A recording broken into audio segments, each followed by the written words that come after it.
Hi everyone. Today we're going to talk about the research behind fasting. And when you talk about fasting, there's really different types of fasting. And within the main categories, there's long-term fasting and short-term fasting. Um, I'm going to really focus more on short-term fasting and intermittent fasting, which is fasting for a restricted time throughout the day or every other day. I'll go through all the different variations of them, and then there's long-term fasting. I'm not going to spend as much time on long-term fasting. Long-term fasting, we mean fasting more than, let's say, 3 days. So people that do a 28-day fast or something like that.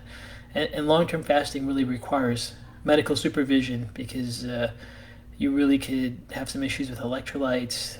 There's the concerns for what's called refeeding syndrome, where you have to calculate the amount of calories per kilogram body weight when you first start to come off a long-term fast that need to be done properly. But what's very beneficial to a lot of people and is really impactful to people's energy levels and quality of life is just the concepts of intermittent fasting or just short-term fasting. So that's really what I want to focus my talk on, and not really get into long-term fasting. Long-term fasting is something, again, you need to do under medical supervision and make sure everything's okay. Now, when we come to short-term fasting or intermittent fasting, there's lots of different variations of doing it, and it's gonna gain a lot of popularity. Now, part of the reason it's gained a lot of popularity is because it really does work, and there's some really great research being done with intermittent fasting for various conditions and various diseases. It seems to be very powerful for things like diabetes. It seems to be very powerful for obesity, hypertension, cardiovascular risk factors. It's been shown to really play a significant role in slowing down mechanisms associated with neurodegenerative diseases. It's been shown to really turn on the expressions of pathways that help with neuroprotection and cognitive function. It's even been shown to reduce inflammation in the body and help calm down things like asthma and autoimmune diseases and even things like acne. So it has a lot of benefits, some for just making a person look better, and a lot of other ones for medical health benefits. Now, there's different types of fastings that are out there, so let me just kind of go over the different types and what are the advantages and disadvantages of them. And here we're just talking about the short-term fasting or intermittent fasting. So first of all, there's what's called a 5-2 fasting model, and a 5-2 fasting model means you're basically eating 5 days a week, and then for 2 days you're fasting or you're under 500 calories per day. So that's some people will do that during the week and take the weekends off, or they have 2 really busy work days. They'll just fast on those days, and then they'll just have a regular diet the rest of the time. Then there's people that do alternate day fasting, where they basically eat one day and then fast one day, and then eat one day and fast one day. And then there's people that do multiple day fasting, where they may fast for 2 days in a row or 3 days in a row. And then there's something called a fast mimicking diet, where it's just a very low calories given in sequence days to have some of the benefits of fasting. And then there's time restricted fasting, and time restricted fasting means you have a certain window of eating. So, for example, you can have a 16-hour fasting window and an 8-hour feeding window. And the basic methods are, usually if you go from the easiest way to do it, it's a 14-10 method. So you have 14 hours of fasting and then a 10-hour eating window, which many people do in cultures every day, and that has lots of tremendous benefits. Then there's the 16-8 method, and the 16-8 method is 16 hours of fasting and an 8-hour window of eating. And then it gets a little bit more extreme into a 20/4 method, where you're fasting for 20 hours and eating in a window of 4 hours. So usually like one meal a day or something like that. So those are really the ones that I find that most patients and most people have an easier time doing. Alternate day fasting is very difficult for people. 2-day fasting is very difficult for people. But intermittent fasting can have, or we call intermittent fasting, where you're doing a time restricted window of eating, seems to be very effective. Now, we should remember just some basic concept with fasting. And again, if you're joining us, I'm going to go over these concepts for maybe about 20 minutes, and then we'll take some questions and go from there. When you're looking at some of these concepts of fasting, one of the things that you want to take into account is why are you doing it, and what are the benefits of doing it, and how to do it. And I want to talk to you about the research. So first of all, realize that we're not really designed to have feeding all day, every day that we're awake. That's not really how we've ever functioned, and it's normal for human beings to go into some degree of a fasting or ketosis state to some degree. So let me define some terms. Now, normally when we are in a fed state as we're eating, we have a glucose load. We have a period where insulin levels go up to allow glucose to get into our tissues, and then as we eat food, some of that food gets converted to a stored form of energy called glycogen in the liver, and some of that food can even get converted to triglycerides, especially if we eat a lot.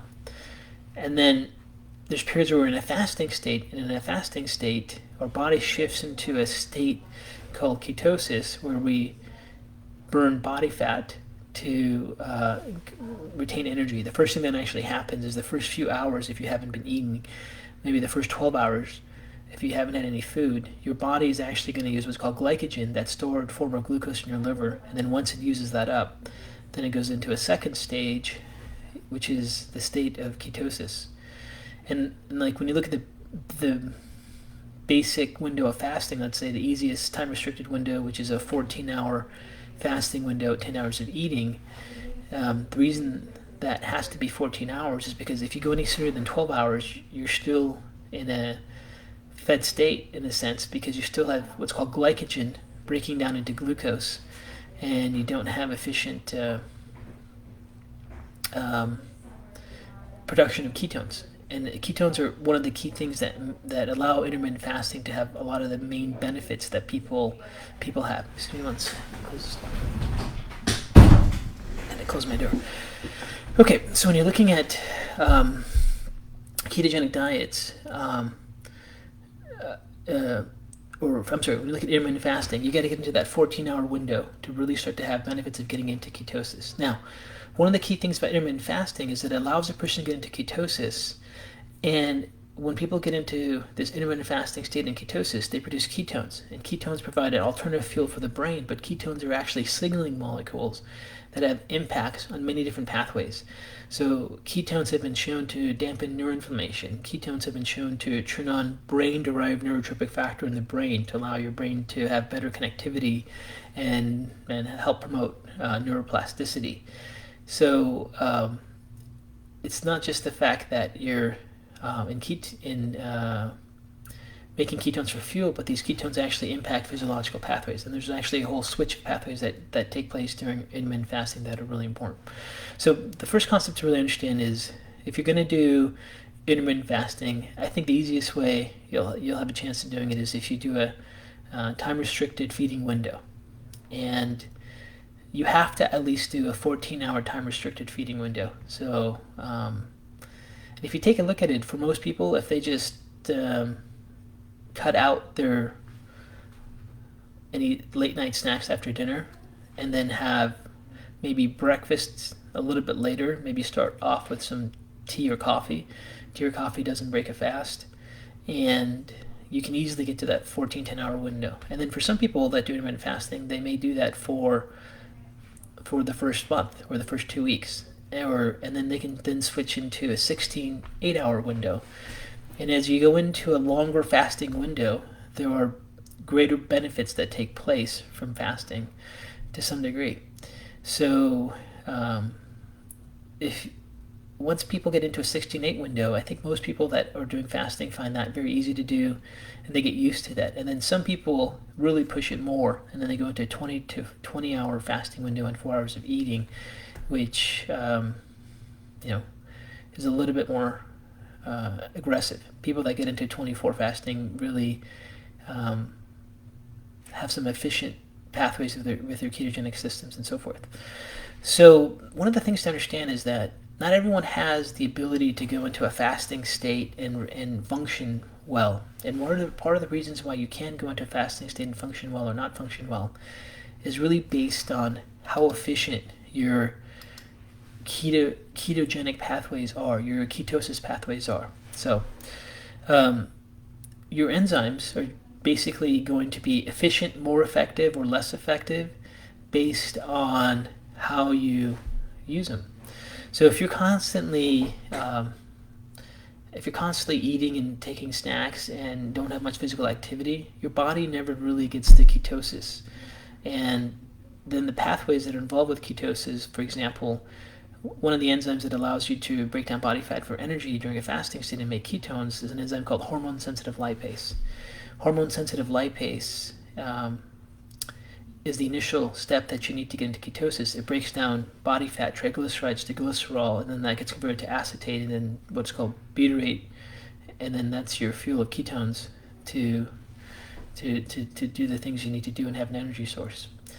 Well, if someone's been constantly snacking all day and eating all day and doesn't have much sedentary and has a sedentary lifestyle, their whole hormone-sensitive lipase activity is just suppressed. That enzyme is not expressing very well, and it's in a way you can think of it as a lazy enzyme. And then there's other enzymes all the way down from breaking down body fat to glycerol and fatty acids, all the way down to ketones, that are also less efficient. So, for some people, the thought of going from a normal day diet that they're used to into a 20 to 4 hour feeding, 20 hours of fasting to 4 hour feeding it's going to be difficult for them. They're going to have a lot of reactions. They may have a lot of anger, blood sugar drops. They may lose their function. That's not a healthy way to do it. You don't really. That's kind of like taking someone who has not exercised or hasn't ran for years, and then you have them run 10 miles the first day. That is going to cause problems. So when you look at how people can get into a fasting state, some people will have an easier time and some people won't. Will be really, in a sense, how keto efficient they are, how efficient they are to use their ketogenic pathways. So other people, for example, that have never done intermittent fasting, but they regularly exercise, and when they exercise, they may go hours and hours without eating, and they're using up all their glucose when they exercise, so their body's used to being in a ketogenic state, even just from not fasting, but just from exercising and burning off their blood sugar, and they're not doing late night snacking. They're already having some degree of fitness in their ketogenic pathway, so it's much easier for them to fast. So if you take the person that has, for example, no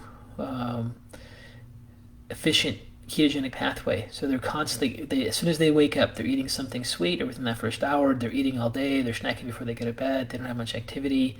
If you measure their serum insulin levels, they're on the higher side. They're going to have to go into fasting very, very efficiently and slowly, and maybe going into a ketogenic diet may be the best way. So, and getting off sugar first may be the best way. Then they can go into fasting without having all the side effects and significant complications. So what fasting does is that it really relies on your ketogenic pathways. And for some people that have never really developed an efficient ketogenic system, they may first, before they get into intermittent fasting, let's say a 16-hour fasting window, a 14-hour fasting window, they may want to just start with a ketogenic diet. So they get into ketosis and then get their enzymes to turn on ketones to become more efficient first. So basically, in a ketogenic diet, you go off all sugars, and you go off. You limit your carbohydrates to, let's say, less than 20 grams of carbohydrates per day, and then you're eating a diet that's really high in fat. That's one of the key things about making ketogenic diets work. So about 70% of calories have to come from fat, and we're talking like olive oil, avocados, fat from fatty fishes like tuna, even animal meats high in fat. If you can tolerate eggs fat and high in fat, coconut cream, there's things that really increase fat density. Cheese, preferably patients that go into fasting, I don't have them do cow's milk cheese. If they can do like coconut milk cheese, like a vegan cheese, they get less inflamed from that. A lot of people cannot tolerate lots of casein every day, especially those that have chronic illnesses. But vegan cheeses, especially the high coconut oil, okay, vegan cheeses can be a really good way to get a lot of fats in without all the casein. But the goal is to get a really fat dominant diet. And when people get into ketosis for a while, then their body gets more efficient using their ketogenic pathways. So then when they transition to fasting, it's much, much easier. So as a matter of fact, for some people, what happens is when they start doing ketogenic diets, they're going to struggle when they first start. They have sugar cravings. They have a roller coaster ride with the blood sugar levels. It takes them some time to finally figure out how to get into ketosis. And then once they figure out how to get into ketosis, which is not what we're going to spend a lot of time with today, but basically once you get in a ketogenic diet, you can start making ketones, and that can be measured in blood or urine. And then once you get into ketosis and your body starts to use ketones efficiently, what will happen usually for most people after about 2 weeks doing that, or 2 to 3 weeks doing that, is that they naturally start to go into a fasting mode. The body doesn't even crave food after they eat dinner, but not hungry. And by the time they eat breakfast, it's already been at least a 14-hour fasting window. So they're actually starting to get into a 14-10 intermittent fasting window where they have 14 hours of fasting and 10 hours of eating. So that is a very easy transition. And that happened, and that's easy for them to do because their body is now learning how to use ketones efficiently. And a high-fat diet also, we're talking about healthy fats. High healthy fat diet also controls appetite. So they don't have the appetite. They're not craving food. And then as time goes on, and their body gets more ketogenic efficient, that then they go to a 16-hour fast with an 8-hour feeding window, and that's pretty easy for many people to manage throughout the day. Now, one of the things that really helps people with intermittent fasting is if they drink coffee or tea in the morning before they eat. Caffeine and tea help increase catecholamines. Catecholamines activate the first step of ketosis, which is activating hormone-sensitive lipase to break down triglycerides to fatty acids, so it can be used for energy. And also people, if they're in their fasting window, just to exercise. When people exercise, they also shift their physiology, get their catecholamines off, they start to get into a ketogenic state, and once they actually start their movement and their exercise, even if they're hungry, that hunger goes away. Now, that's the kind of the I found in my clinical practice to be the most efficient, easiest way to really get people into intermittent fasting. Now, the reason they may do it is because, again, they may have diabetes, they may have high blood pressure, they may have hypertension, they may have neurodegenerative diseases that are starting to show up, like Alzheimer's disease or Parkinson's disease. They may have asthma, they may have chronic inflammation. They just may have energy issues that are not stable, that just need to become efficient. So those are key things. Now, there are some people who should absolutely not jump into intermittent fasting. Those are people that are hypoglycemics. So if a person's hypoglycemic, meaning that the key findings that if a person's hypoglycemic is that when unrelated to intermittent fasting or ketogenic diet, when they normally eat, they feel a lot better. So people that are hypoglycemic usually get shaky, lightheaded, irritable, they crash, they have to eat something, they usually go for something sweet, like a piece of fruit, and then they get their blood sugar back up, and then they play this roller coaster ride of getting shaky, lightheaded, irritable, angry, and then that reminds them to eat, and they eat, and they do that all throughout the day, and they do that every day. Those people have a completely inefficient ketogenic system if they try to do intermittent fasting. And intermittent fasting puts you in a state where you have to use ketones to be involved with energy. That's going to cause some serious problems for them. So be aware of that. If you are hypoglycemic looking into intermittent fasting, or if you did try to do intermittent fasting and totally fell apart, it may be because you didn't have an efficient ketogenic system to begin with, because all fasting requires your body to go into ketosis. So you may want to first get into ketosis to make the difference.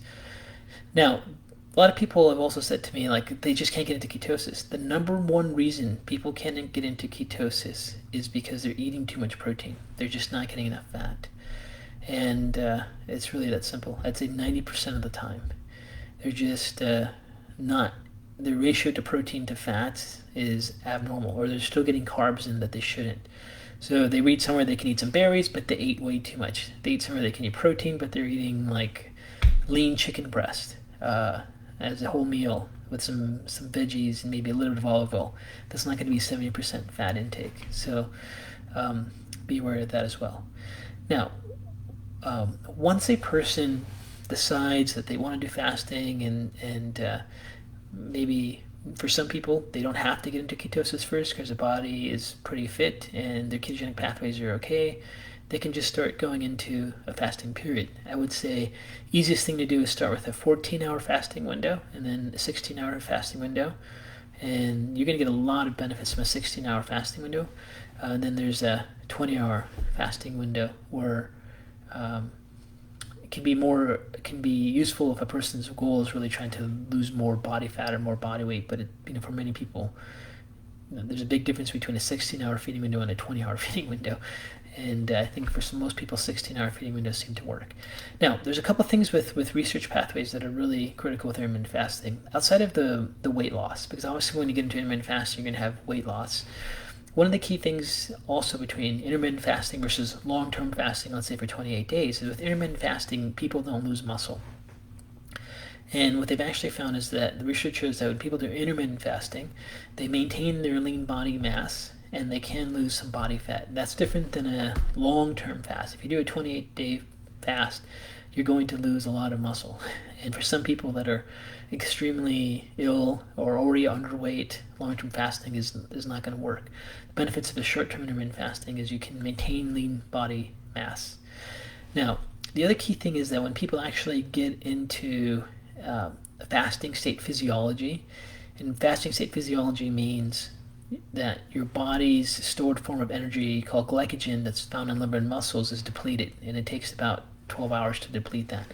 And once people get out of that state and they start to go into a ketogenic state, that's really what's called a fasting state.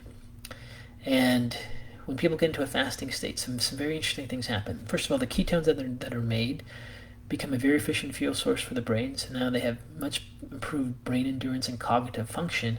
But then ketones themselves have been shown to have an anti-inflammatory effect, so they reduce inflammation. And then ketones turn on pathways like, for example, brain-derived neurotropic factor, which improves brain synapses and connectivity and so forth. The other things that turn on, which is very amazing, that research has shown, is that there's a metabolic switching that takes place when people get into a ketogenic state. First of all, genes turn on that help the body recover. So recovery becomes much more efficient. And recovery could be critical for an athlete who's trying to recover. Recovery could be critical for someone who's got leaky gut syndrome and they're trying to repair their gut. Recovery could be really critical for someone who's got rheumatoid arthritis and their joints are always injured and swollen and they have to let their cartilage and joints recover and heal. Recovery can be important for someone who's got traumatic brain injury, and they have to have their neurons heal. But the major pathways involved with recovery do turn on. And then when people get into a fasting state, the other metabolic switch that turns on is antioxidant producing pathways become activated. So there's more antioxidants developed that protects the body from free radicals and toxicants and pollutants in the environment. And those have tremendous benefits. Now, there are lots of different specific pathways that have been shown to be turned on with intermittent fasting. And for example, one of the key pathways is also what's called the repression of the mTOR pathway. And this mTOR pathway is involved with building up proteins in the brain. And these things lead to Alzheimer's disease and Parkinson's disease and neurodegenerative diseases. So when people go into a fasting state, what actually happens is that this protein plaque debris buildup in the brain that promotes neurodegenerative diseases slows down, and actually you get into a state of turning on what's called autophagy, and autophagy allows the body to clear these debris proteins. There's also some research done with intermittent fasting and cancer, but all research done with intermittent fasting and cancer has always included and chemotherapy. So we don't have any research that shows what intermittent fasting does, or even fasting, without chemotherapy. Because when they design human clinical trials, they have to go through an institutional review board for ethical review, and scientists and researchers have to have each study subject in a clinical trial get the standard of care. They can't deny anyone standard of care in a research model. because that's considered unethical. So whenever you look at these research studies being done with fasting, whether it's intermittent or short-term or long-term, it's always done with chemotherapy. But there is some promise with people that have to go on chemotherapy that if they do intermittent fasting, that the outcomes are much better. And there is some good research that shows that when animals are in a ketogenic state, that being in a ketogenic state disrupts fuel delivery to cancer cells, and that has the potential to have some anti-cancer type benefits. Getting into a fasting state also turns on metabolic switches, especially the NRF2 pathway, which turns on things like glutathione, has anti-inflammatory pathways, so it really turns on all your things your body needs to recover and to repair and to regenerate, and slows down the neurodegenerative process. So that's why intermittent fasting is so critical. Now, I think I covered all the main things that we discussed that I wanted to just cover. So I can get into some questions here, and then we get into intermittent fasting. So I would say if you've never done it before and you want to try, I would say if you feel like you're keto fit, like you normally exercise, you can go periods without eating, without crashing and falling apart, then maybe start with a 14-hour intermittent fasting period and then 10 hours of feeding. And then if you are like hypoglycemic, don't even think about it until you can actually get into a keto adapted state first. And if you're not really super fit with your ketogenic system, and you do feel symptoms when your blood sugar, when you miss a meal, and you do have a roller coaster ride if you eat a lot of sugar and you get really tired after you eat, then you may be better transitioning into a ketogenic diet first, and then letting it just transition itself into a 14-hour fast, and eventually a 16-hour fast, and so forth. Okay, let's take some questions. Hi. Okay, so Carolyn asks, what is okay to put in coffee without ruining the fast? Like heavy cream, MCT oil, or any non-blood glucose affecting sweeteners? Right, so it's very popular right now for people that are fasting, is when they're fasting, is when they wake up for their coffee, they'll add in some type of fat, whether it's ghee or MCT oil or coconut cream. Heavy cream, yeah. Heavy cream. And, there's debate on this by different experts out there. The theory being that if you add any kind of calories in, you're going to break the fast. So, but in reality, these fats, if a person's already in a ketogenic state, are going to immediately or very quickly revert to ketones. And then those ketones, as long as they stay in a ketone state, they still have the so-called fasting state physiology. So technically, people can do that. And for some people that are transitioning to intermittent fasting and going into ketosis, they'll take things like exogenous ketones, like beta-hydroxybutyrate, or they'll take MCT oil. MCT oil is very popular because it quickly converts to ketones more efficiently than any other kind of oil, fatty oil, versus, for example, compared to fish oils. And then staying in a ketogenic state technically still is a fasting state, as long as there's not a lot of it. So every person's going to be unique. The key thing that you're breaking your fasting state is if you have too much of something in your coffee, you get tired after you drink it. So if you just put in loads of coconut cream in your coffee, sprinkle it with, I don't know what else, carob chips or cinnamon, and I don't know, whatever if you make this huge thing and you notice you're getting tired afterwards, you probably completely broke your fast. One of the first key things if you're breaking your fast is you may get a little tired after you eat a little bit of food, because it's a little bit of a shock to the system. But just a little bit of MCT oil or ketones should not break you out of that fasting physiology. And for some people that are trying to do like a longer fast, that's one of the ways they can kind of get there. And let's say they're trying to do a 16-hour fast, they've only done 14, but they're starting to really crash. They can take a couple MCT oil capsules, like 1,000 milligrams of MCT oils is 10 calories, but it eventually goes to ketones very quickly. That allows them to curb their hunger and appetite and maintain their brain function and still be in a ketogenic state and have the benefits of fasting. And then there's the purists that say as soon as you eat anything, those are calories and you've broken your fast. I don't necessarily agree with that. but there's some truth that it is calories.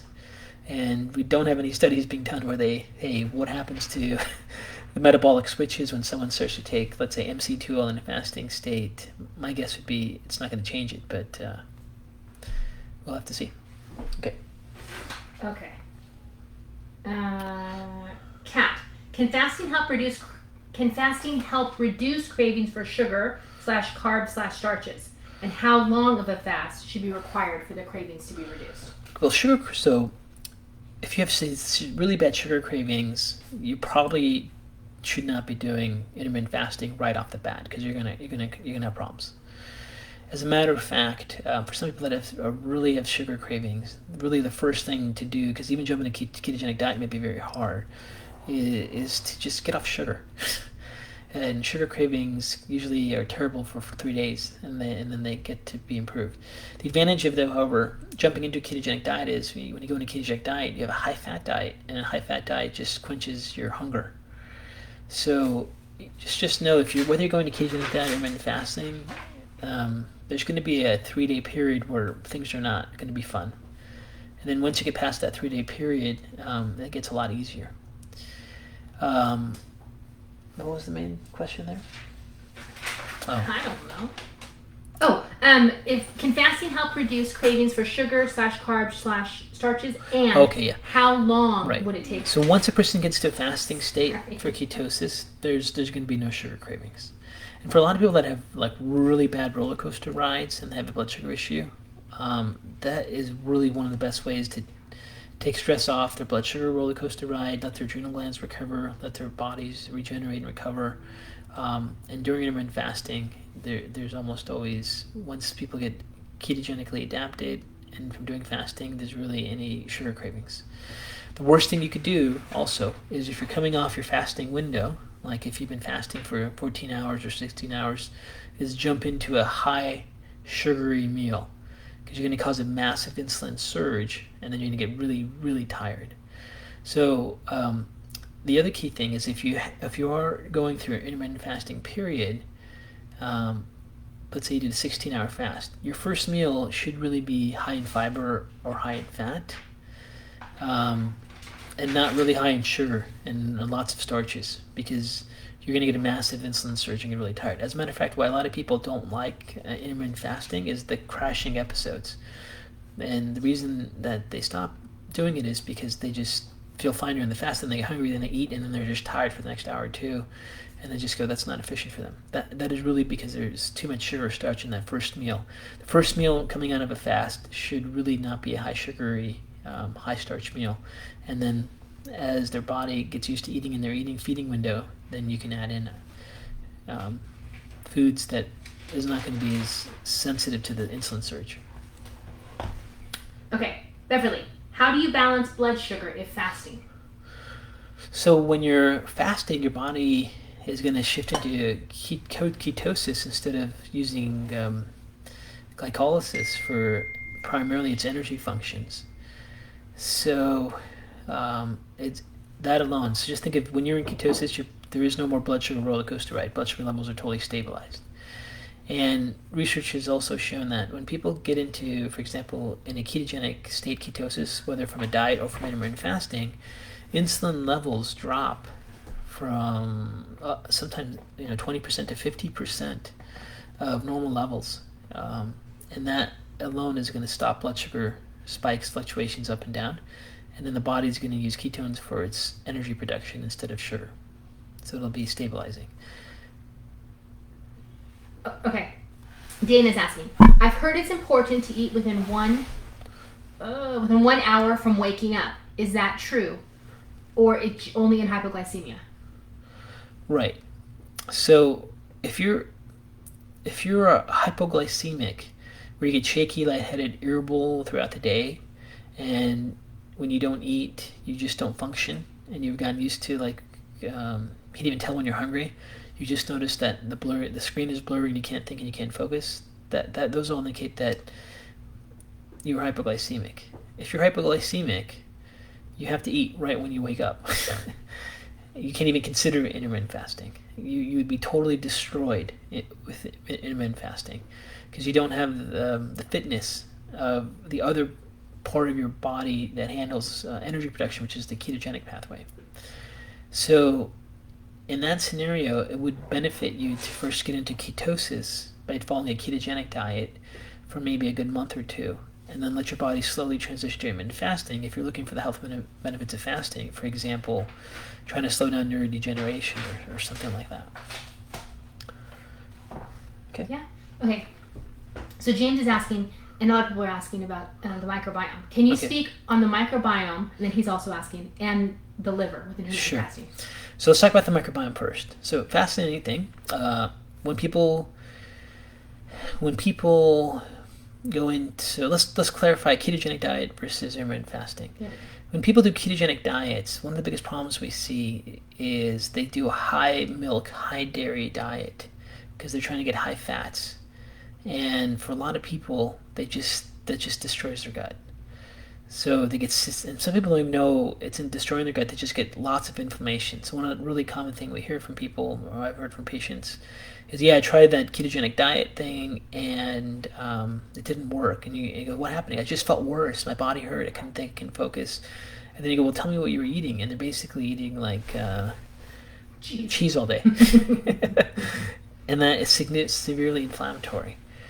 So you can, and if you get, for some people that react, especially to casein, which is actually a significant part of the population, to cow's milk, it can be devastating for the gut. So this is why you got to be careful with casein. This is why you might want to use like a coconut oil cheese or a non-casein, animal casein type cheese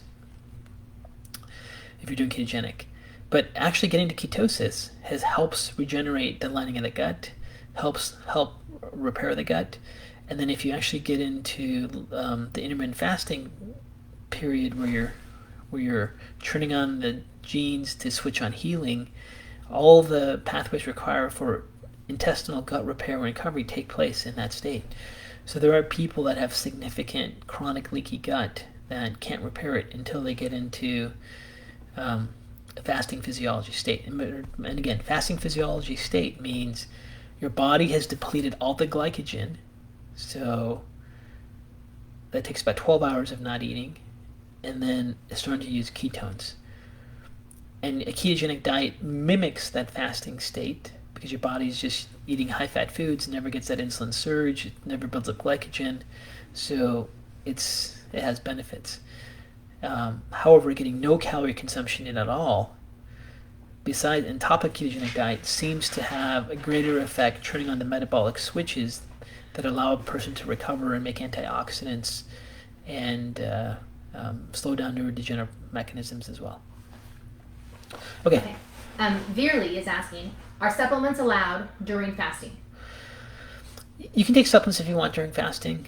It's not a problem. Just make sure they're not supplements that have lots of calories. Like if you load up on lots of a plant extract that has some calories in there, it may have some impact for a small degree, but for the most part, it's gonna be totally okay. You just got to make sure you don't get nauseous eating on an empty stomach. Be careful with that. Okay. Lisa, would someone with Hashimoto's have trouble getting into ketosis? Well, someone with Hashimoto's have trouble getting to ketosis. Yes and no. It has nothing to do with the Hashimoto's. It has to do with Hashimoto's people. Some of them have hypoglycemia, and some of them don't. If you're hypoglycemic, it could be a factor. Now, if you have Hashimoto's, you got to understand, if your thyroid, there's a concept of like if you don't have enough thyroid hormones, then you don't have enough thyroid hormones impacting your metabolic rate, and if you don't have enough thyroid hormones impacting your metabolic rate, then you can't shift into a ketogenic pathway very efficiently. And I would say that's true if you have an actual hypothyroid deficiency state where your TSH levels are actually high, you don't have enough thyroid hormones, that could be a factor. It's also possible for people that have uncontrolled Hashimoto's, and one of the key features of Hashimoto's is that their chronic inflammation from autoimmunity changes the potential for T3 receptors to have proper transcription or a proper protein messenger response to control metabolic rate. Simply put, the inflammation from Hashimoto's can make the thyroid receptors not as efficient. But in those cases, I found they can still do it. The key thing is they have to be extremely efficient in getting enough fat, even more so than anyone else. Again, the biggest reason why most people don't get into ketosis, if they're trying to get into ketosis first through a ketogenic diet, is they're not getting enough fat and eating too much protein. That's the number one reason. So, you have to kind of just see what your tolerance is to that. And if you just eating nothing but fat, it can't get into it, then you really may have to get your inflammation autoimmune under control if you have Hashimoto's before you can really go down this pathway. Okay, Sean is asking, but a lot of people are asking a similar question. How does a ketogenic state impact the endocrine system, specifically thyroid and adrenal? It makes them all more efficient. When people get into a ketogenic state, for example, adrenal glands function to get a chance. They get a break. They get to recover. They don't have to constantly put out epinephrine, norepinephrine, cortisol for blood sugar fluctuations and spiking. For some people that have chronic adrenal issues, it's really one of the only ways is to get them to recover is to get them into a ketogenic fasting state for a period of time. And then for some people that have chronic intestinal permeability and leaky guts, they have to get into in fasting state to allow those genes to turn on to help with tissue rebuilding and recovery. Now, if a person has adrenal issues and they're not ketogenically adapted and they try to go to intermittent fasting, their adrenals are going to get beat up. You're going to see lots of problems happen with them. Blood pressure is going to drop. Their adrenals are going to not be efficient making aldosterone. They're going to get severe salt cravings. Their electrolytes are going to be imbalanced. They're going to get cramping. They're going to get lots of problems with it. So those are the key things to think about. So what do you mean adrenal issues? Adrenal issues. Because if people have adrenal issues. So if people have, for example, adrenal fatigue patterns, or these are slangs we throw around, but let me be very specific. One of the things that we can do in a clinical setting is measure cortisol levels throughout the day. And your cortisol levels should be high in the morning and low at night. And this is a measurement that's called a cortisol rhythm throughout the day. And the cortisol rhythm throughout the day can be different for some people. Some people cannot produce enough cortisol, or they have spikes in cortisol throughout the day. So those are what we could say adrenal issues. And for those types of people, many times getting into ketosis is a chance for them to recover. Now, if they jump being ketogenically efficient, and jump right into fasting, it can make them a lot worse. Okay. So, Carol's asking, is it necessary to be in ketosis in order to have autophagy? What did I write? Autophagy? Autophagy, yes. Sorry. So, technically, this process called autophagy, where you get rid of debris, research shows cannot possibly happen if there's glycogen in the liver. So you have to have complete glycogen depletion in the liver to then turn on genes to promote autophagy. So you cannot have autophagy unless glycogen levels are depleted. And as soon as the glycogen levels are depleted, you get into ketosis. So this is why there's also significant risk with neurodegenerative diseases all over the world, with diets and cultures very, very high in carbohydrates and sugars and frequent eating. And they never really get into the normal part of having a fasting window, even if it's just 14 hours. If you look at most people, a 10-hour feeding window is pretty normal in most cultures, except the late night snacking and early eating that kind of throws someone off. So if most people, even if they had 3 meals a day in a 10-hour window, they still have that 14-hour fasting window in most cultures. That's kind of gone away in modern civilization. So I think that's why we're seeing so much more neurodegenerative diseases, because one of the essential pathways to protect us from developing the protein aggregates in neurodegenerative disease, like alpha beta amyloid plaques in Alzheimer's disease or alpha-synuclein in Parkinson's disease, is this getting into this autophagy state. Okay, so Peggy's asking, is there a major advantage to intermittent fasting over the ketogenic diet? What would be? Yeah, so the key thing is, that's a good question. When you look at ketogenic states and intermittent fasting states, they both get into a state of ketosis. And once you get into ketosis, lots of things happen. Like we said, ketones are fuel, but ketones turn on cell messengers. there seems to be a greater effect on different genes that's called the metabolic switching pathway that are really involved with actually getting to intermittent fasting. There's the AMP kinase pathways, there's the sirtuin pathways, there is the mTOR pathways, there's the PGC1 alpha pathways, and these pathways seem to turn on more aggressively and much, much more effectively when there's actually reduced caloric intake. So remember, in ketogenic diet, you still have calories. You're just maintaining a state of ketosis. So there are additional benefits of actually being in an intermittent fasting state than just being in a ketogenic diet with high ketones. Okay, Janet's asking, can you still get the benefits of intermittent fasting if you only do it a couple times a week? Yes. If you do intermittent fasting a couple days a week, or you do a 2-day, 5-day, they all seem to have benefits. So it really seems to be the one you prefer to do. And it really depends on what your goals are. For some people, their intermittent fasting goals is to reduce their blood pressure. And for them to reduce their blood pressure on a 2-day fasting and 5 days on doesn't really work so well. Whereas if they had time-restricted fasting, it works much better for them. For other people, they just want to do it because they just want to feel better, and they notice they do a couple days a week, they have more energy throughout the rest of the week. They're not worried about changing their blood pressure, so it's different. You have another person who's got like diabetes. They can't, they may do better with time-induced fasting than time-restricted fasting than, let's say, every alternate day fasting to maintain their blood sugar levels so they don't have a roller coaster ride. So it really depends on the person's goals, but you can get plenty of benefits with alternate day fasting or two-day fasting a week, however you prefer to do it. Okay.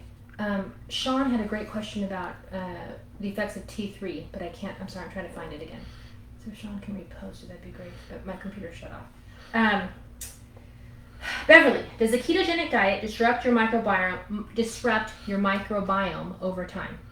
No. Your ketogenic diet's not going to disrupt your microbiome. It's not based on being in a ketogenic state. It's based on how you're doing ketosis.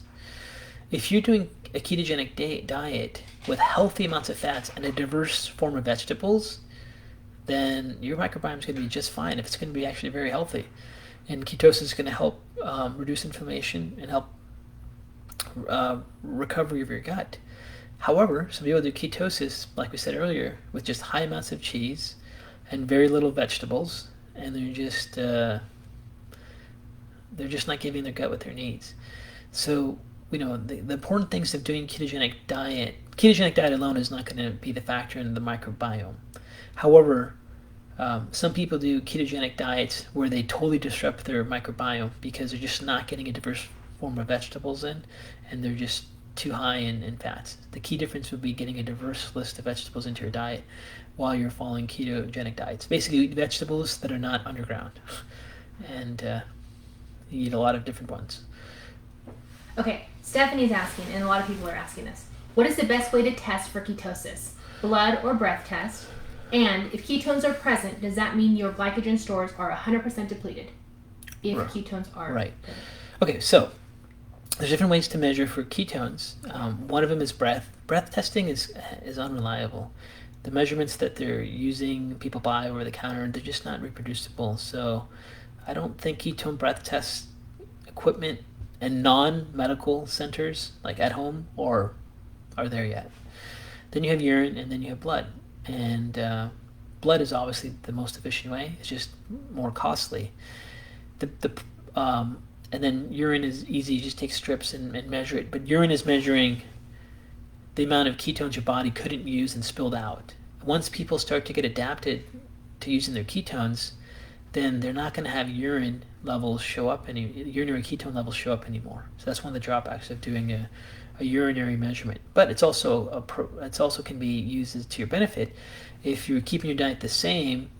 And you measure your urinary ketone levels, all of a sudden they stop going down, but there has been no change in your ketogenic diet, and you stop producing ketones in your urine. That means your body's getting keto-adapted. It's using ketones more efficiently, and at that point, you can easily jump into fasting and have no issues. Blood ketone levels are very effective. Once you start to show ketones, you're in ketosis. There's people that make these crazy ranges, nutritional ketosis, and it's this, and then real ketosis is above 1. That is all made up. It's all theoretical. It's the world of where nutrition and doesn't meet science. It's opinion. For the most part, if you're making any amount of ketones on blood, you're in ketosis. It doesn't have to be above 1.5, let's say. If you're in 0.5, 0.6, 0.5, 0.6, you have any ketones made, you're in a ketosis fasting state, and you get all the major health benefits. You don't need to be in the really high extreme ketone measurements. That's theoretical. And actually some research is showing that's not true at all. Okay, Sean is asking, a lot of people are asking about T3, free T3. Yeah. Why does free T3 often drop to the low end of the range for those fasting or in ketosis? And how is this accounted for when evaluating exogenous hormone? Well, first of all, I wouldn't agree that all free T3 levels drop with people that are in a fasting state. You should know about free T3.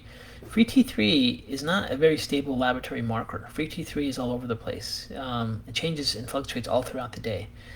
That's totally different than TSH. So first of all, whenever you're looking at T3, you got to be very careful with how to interpret it, because if it's high fluctuations throughout the day and its stability as a hormone to measure when they do assays. So I don't think there's that type of connection as direct as the question's asking. At the other time of it, once you get into a fasting state, your physiology does change. It does become more efficient. Mitochondria become more efficient. And,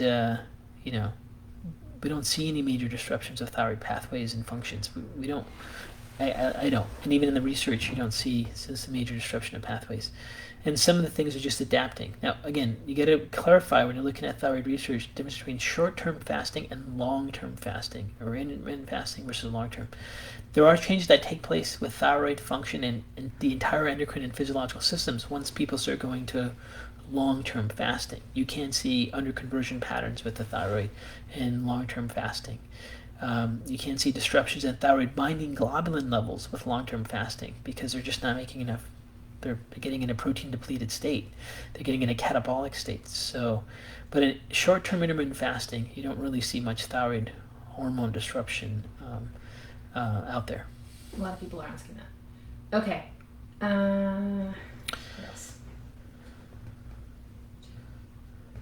Oh gosh. Does the ketone diet... No, sorry, to that one. What does fasting do to insulin? May it bring it below the range? Yep. So fasting is going to dramatically drop insulin, and you actually can't get into ketosis if your insulin levels are high. So in order for a person to get into ketosis, or even to burn body fat, is they have to get their insulin levels down. So insulin immediately, directly shuts down hormone-sensitive lipase, which is the initial step you need to break down body fat, triglycerides, into glycerol and fatty acids. So as long as insulin is high in the blood, that switch does not turn on. So once insulin levels drop, then that hormone-sensitive lipase pathway can turn on, and then you can start the pathway of ketosis. So intermittent fasting is going to cause low insulin levels, and what really causes insulin to go up is eating. So when you eat food and you get a load of carbohydrates or fats or proteins, you do get insulin secretion. You get very little insulin secretion with fats. That's why ketogenic diets are effective in getting someone into a fasting state, which means the glycogen gets depleted and they go into ketones, because high fat foods have very little fat, has very little impact on releasing insulin. And why eating too much protein can be a problem, because if you eat too much protein, it can cause an insulin surge and then prevent a person to get into ketosis. Peggy goes, is it bad if I'm snacking during this talk? Peggy, it's not bad that you're snacking through this talk. That's really funny. Sorry. Okay, that was funny. Carol, are ketosis pathways related to genetics? Are ketosis pathways? Yeah, everything has genetic uniquenesses to one pathways or the other. There's some people that are more efficient in different metabolic pathways. I'm sure ketos are one of them. It's not a common area of research. We don't know which genes to check to see if some people are more efficient than others. So I'm sure there's genes involved. It's just not something we have used in the clinical model. Okay. Julio, how about intermittent fasting for kids? Yeah, there's no problem. You can do intermittent fasting with kids as long as you keep them distracted and active, and there's no contraindication. You have to remember, we human beings have always functioned as intermittent fasting, being part of a normal part of their day. Um, Now again, kids are, some of them are severely hypoglycemic and severely addicted to sugar and eat sugar all day. They don't have an efficient ketogenic system. So for them to try to do intermittent fasting is going to cause a lot of problems in the household. So Yeah. something to be aware. Okay, Aurelia's asking, what do you consider a long-term or short-term fast? So once you get past 3 days, you're starting to go out of short-term fasting, getting into long-term fasting. Okay, that's easy. So I forget who's asking. Can you benefit from an intermittent fasting if you are not following the ketogenic diet? Yes. Some people, you don't have to do the ketogenic diet if you want to go into intermittent fasting. And some people hate ketogenic diets and they don't want to eat ketogenic diets. They want to have the regular diet. They just want the health benefits. So you can. If you have the ability to tolerate getting into intermittent fasting without ketosis, then no problem. I would say the easiest way to do it is do a 14-hour fast first for maybe a week, then go into a 16-hour fast. And then if you want to push it, go to a 20-hour fast or 18-hour fast. It's really up to you. But I think really a lot of the major benefits of fasting are going to turn on if you're doing a time-restricted window in a 16-hour fast. So that would be at least the place to go. And I think for a lot of people, they get used to that, and that just becomes their normal routine and day, and then they function very efficiently with that, and they still, don't have to eat fats and ketones all day. They just, body gets into ketosis during that fasting period after the 12th hour. So if you eat a normal diet and you fast for 16 hours, after about 8 to 12 hours, you're going to deplete glycogen levels. And then, let's say, 13th hour, 14 hour, 15 hours, 16 hours, the metabolic switches turn on for regeneration, making antioxidants, rejuvenation, helps support autophagy. So you get all these tremendous benefits just from that window of time. Okay, Barbara, a couple more questions. You mentioned that eating too much protein can be the issue in not entering into ketosis. Yes. How much is too much? Well, hold on. I am healing SIBO and find vegetables to cause problems off and on. Yeah, well, if you have SIBO, then vegetables are a problem. So you're just going to have to stick to a FODMAP diet, but still have higher fat intake. So technically, 30%, 25 to 30% of your calories should be from protein. And the easiest way to know if you're getting into it or not is you're going to have to measure your ketones. So you can get like a blood ketone meter.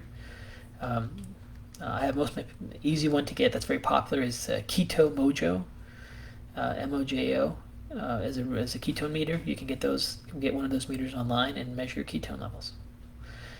Now, listen, when you go to Keto Mojo, they're going to say you have to get in ketosis of 1.0 or above. That is absolutely incorrect information on their website. But it's part of the world of nutrition, I'd say. Okay. Can you explain the difference between paleo versus a keto diet? Yeah, so paleo diet is you're just restricting foods that are not modern day foods. You're basically off gluten, dairy, soy, and eggs. It's just like if you were hunting and gathering, what would you eat? That's pretty much a paleo diet. So it gets rid of gluten and grains and those types of foods. And ketogenic diet is, your goal is not to restrict food. Your goal is not to restrict the specific type of foods. Your goal is to actually achieve a state of ketosis where your blood or urine ketone levels go up. And that's the main difference. Peggy said thank you for not shaming her snacking. That's pretty funny. Okay. So there's one more, sorry. Is 5 days, 6 hour eating window too much for long term? This person has Hashis and they like to work out also. Is 5 days of a 6 hour eating window too much? No. For a long time? No. A lot of people do a 8 18 hours of fasting, 6 hours of eating for years. It's not too much. A lot of people do that as part of their just normal cultures. Okay. This is kind of interesting. Maggie's saying, should we do AIP also with fasting and keto to heal the gut? Like dairy, nuts, eggs. They're not AIP, but they're keto. People are confused like a little bit what to do. People, listen, I can't comment on each individual person because there's lots of factors that you have to consider. But technically, if you have an immune reaction to certain foods, you still have an immune reaction to those foods whether you're keto or not. So if you have an immune reaction to certain foods, for example, a very common one, like we talked about, you're reacting to casein, which is found in cow's milk and sheep's milk and goat's milk, and you just can't do cheese. So you see ketogenic recipes, and it's all, lots of it is cheese. You can't follow those just because you go into ketosis. You'll have to be aware of your food restrictions that are causing inflammation if you're going to go into a ketogenic diet. So that's just the way it is, unfortunately. Okay, one last question. Do we have one? Yeah, hold on. Okay, Chris is asking. A lot of people ask this. Should you be concerned about calories or just focus on the fat content, fat sources like non-dairy, grass-fed, and carbs when you're trying to get into ketosis? Should you worry so much about the calories? So when you're first should you worry about the calories? It depends what your goals are.